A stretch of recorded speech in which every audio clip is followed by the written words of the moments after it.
Good morning students, welcome in this video class for class 9th mathematics chapter first.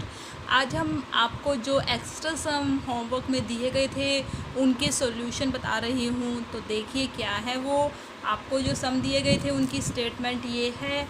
क्या है first sum, express each of the following in p/q form.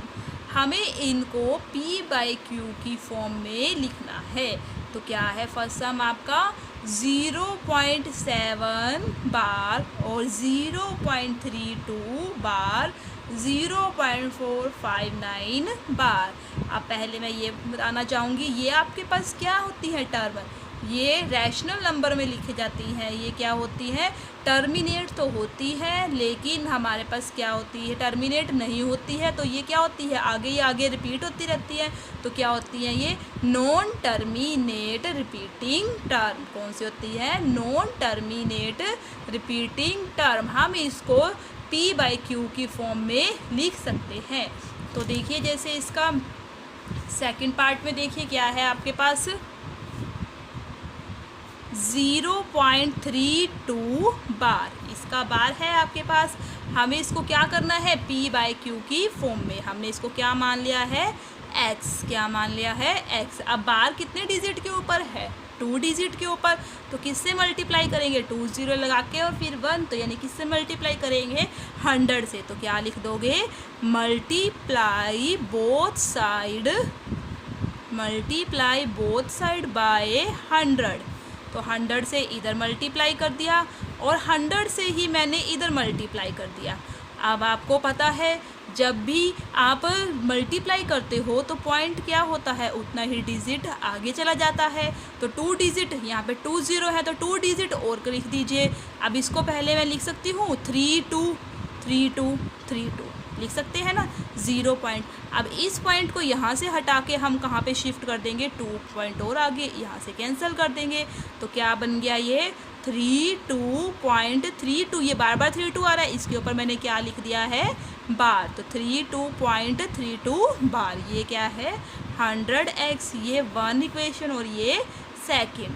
उसके बाद का step, इसमें से ये वाली टर्म माइनस, लेफ्ट में से लेफ्ट टर्म 100 में से ये माइनस करेंगे तो क्या हो जाएगा, 99x। अब इसमें से ये माइनस करना है, 32.32 बार माइनस क्या करना है, पॉइंट के नीचे पॉइंट लगा दें, 0.32 बार माइनस करना है। अब आपको 32 बार में से 32 बार माइनस करोगे तो ये तो 0 0 रह गया और यहाँ पे 32। तो 99x is equal to 32। x की वैल्यू कितनी आ गई है, 32/99। कैंसिल आउट कर दोगे, अगर हो रहा है तो ये नहीं हो रहा है तो इसको इतना ही रख दिया। तो यानी ये p/q की फॉर्म में। और जो p/q की फॉर्म में होते हैं वो आपके पास क्या होते हैं, रैशनल नंबर। तो ये क्या हो जाएंगे, रैशनल नंबर। अब ऐसे ही आपका थर्ड पार्ट में है 0.459। अब यहाँ पे आपके पास क्या है, 3 के ऊपर बार है तो मल्टीप्लाई किससे करेंगे, 1000 से। किससे करेंगे, 1000 से। फिर वही माइनस कर देंगे आपको पास। अब देखिए सेकंड में क्या था आपके पास, एक्सप्रेस √10 को हमें नंबर लाइन पे शो करना है। जब आपको मैंने एक्स्ट्रा सम बताए थे तो आपको √10 के बारे में बताया गया था। अब मैं आपको एक नया √3 के बारे में बता रही हूँ। क्या होता है √3 को आप कैसे रिप्रेजेंट करोगे। सेकंड सम है आपका √3। अब देखिए पाइथागोरस थ्योरम से हम कैसे करते हैं इसको, 2 टर्म का स्केयर बनाना होता है। अब यहाँ पे 3 किस किस का स्केयर बन रहा है, अब हम कर रहे हैं तो 2 का स्केयर करेंगे तो आपके पास कितना आएगा, 4। फिर ये तो क्या बन जाएगा, -1। ये तो हमारे पास पाइथागोरस से नहीं आ रहा तो हम इसको ये लिख सकते हैं √2 का स्केयर प्लस 1 का स्केयर। √2 का स्केयर करोगे तो आपके पास स्केयर से स्केयर रूट कैंसल, तो क्या रह जाएगा, 2 + 1 मीन्स √3। तो अब इसके लिए हमें पहले किसका चाहिए होएगा, √2 का। तो अब √2 को आप नंबर लाइन पे कैसे शो कर सकते हो, तो कैसे कर सकते हैं, 1 का स्क्वायर प्लस 1 का स्क्वायर। हमने ये क्यों किया है, एक को बेस लिया और एक को क्या लिया है, परपेंडिकुलर। तो आपके पास क्या आ जाएगा, 1 का स्क्वायर 1 और फिर 1 का स्क्वायर 1, 1 प्लस 1 यानी 2, तो यानी क्या हो गया आपके पास √2। तो √3 का बनाने के लिए आपको पहले किसका बनाना आना चाहिए, √2 का। तो देखिए आप √2 का कैसे बनाओगे।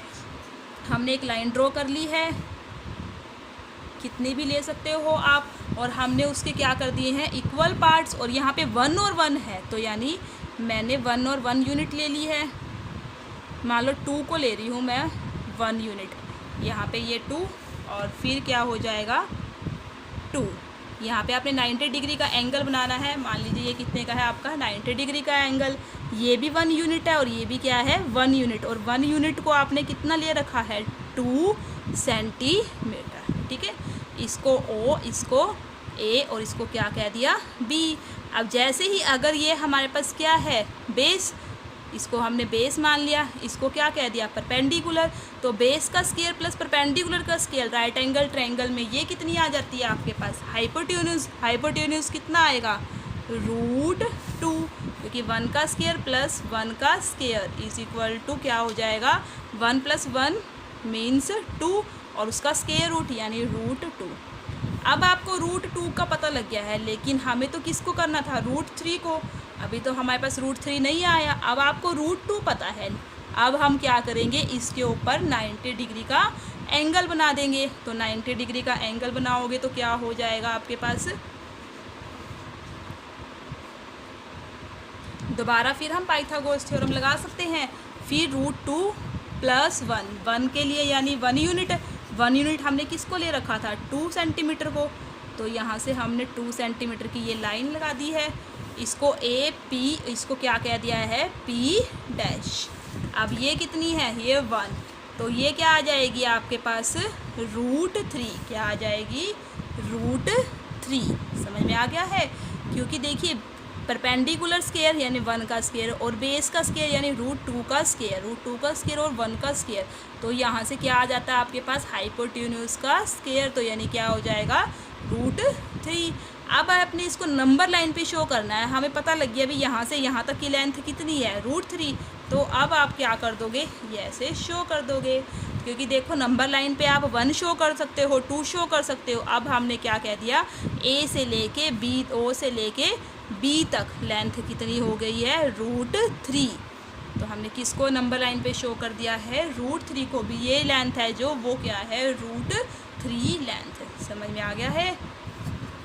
और आप देखिए उसके बाद आपके पास थर्ड सम था विजुअलाइज। हमें इसको क्या करना था विजुअलाइज किससे 5.725 नंबर लाइन पे और यूजिंग सक्सेसिव मैग्नीफिकेशन, किससे सक्सेसिव मैग्नीफिकेशन से। तो कैसे करते हैं सक्सेसिव मैग्नीफिकेशन से, देखिए आपने पहले एक नंबर लाइन ली, हमने उसको कितने पार्ट्स में डिवाइड कर दिया 10 में, तो पहले को से लिख दिया 1 2 3 4 5 6 7 8 9 10। अब हमें पता है 5.725 आएगा किसके बीच में 5 और 6 के बीच में, उससे नेक्स्ट के बीच में आएगा, तो 5 और 6 के बीच में। लेकिन हमें सक्सेसिव मैग्नीफिकेशन से इसको बहुत छोटी आएगी यहाँ पे कहीं, लेकिन हमने उसको रिप्रेजेंट करना है। तो पहले 5 और 6 से तो हमने इसको कर दिया, तो अब 5 और 6 के बीच में फिर 10 पार्ट कर दिए, तो क्या हो जाएगा 5.1 5.2 5.3 5.4 ऐसे हो जाएगा।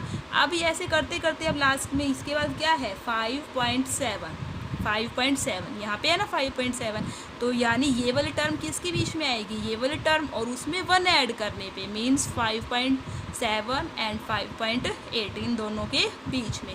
तो इसको फिर हमने क्या कर दिया 10 पार्ट में और आगे एक्सटेंड कर दिया, तो क्या हो जाएगा 5.70 5.71 5.72 फिर ऐसे करके 5.8 तक। तो कहाँ पे आ रहे हैं ये क्या है अब अगला 5.72, तो ये रहा 5.72, उससे नेक्स्ट क्या हो जाएगा 5.73, अभी भी हमारे पास इनके बीच में आएगा कहीं, तो इसको फिर हमने क्या कर दिया 10 पार्ट्स में डिवाइड कर दिया, तो ये 5.721 5.722 5.733 ऐसे कर दिया है। तो यहाँ पे कहीं पे जाके आपके पास क्या आ जाएगा 5.725, तो ये हमें इसकी एग्जैक्ट पोजीशन बिल्कुल बीच में पता लगी है भी, ये ऐसे होएगा सक्सेसिव मैग्नीफिकेशन से।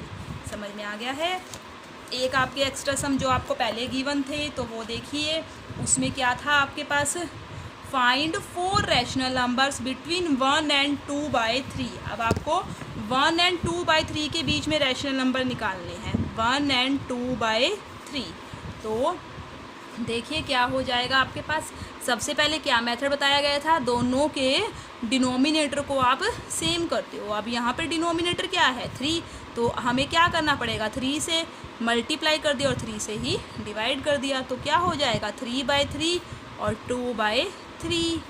अब डिनोमिनेटर सेम होने के बाद क्या करते हो, जितने आपको नंबर निकालने हैं, कितने नंबर निकालने हैं, 4 नंबर, तो उससे एक ज़्यादा, तो 4 से एक ज़्यादा कितना हो जाएगा 5, तो 5 से क्या कर दोगे आप मल्टीप्लाई और 5 से ही डिवाइड। अब यहाँ पे भी क्या कर दोगे, 5 से मल्टीप्लाई और 5 से डिवाइड, तो क्या हो जाएगा 3 5 ज़ा 15 और यहाँ पे भी 15 और यहाँ पे कितना हो जाएगा 10/15।